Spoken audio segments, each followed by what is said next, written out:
beberapa jam di perjalanan, akhirnya otak pelaku pembunuhan karyawan koperasi bernama Anthony tiba di kota Palembang pada Sabtu 29 Juni 2024 sekitar pukul 19.30 waktu Indonesia Barat.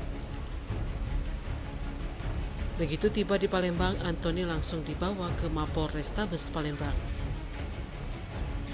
Pantauan di lapangan, tersangka Anthony tiba di Mapol Restabes Palembang dengan turun dari mobil Jatanras Polda Sumsel, dikawal ketat anggota unit Bidum Satreskrim Polrestabes Palembang dan unit Reskrim Polsek Sukarami.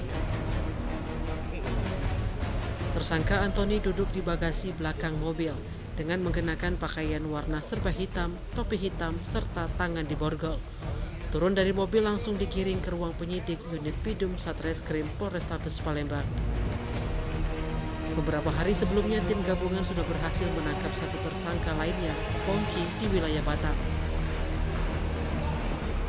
Dengan tertangkapnya Anthony, dalam kasus pembunuhan ini sudah 2 tersangka diamankan, dan kini polisi terus melakukan pencarian terhadap satu pelaku ketiga bernama Kaf, yang merupakan adik istrinya Anthony.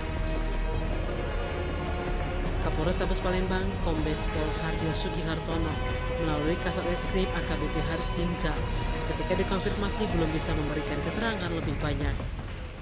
Tim Liputan Sumsel Update TV melaporkan.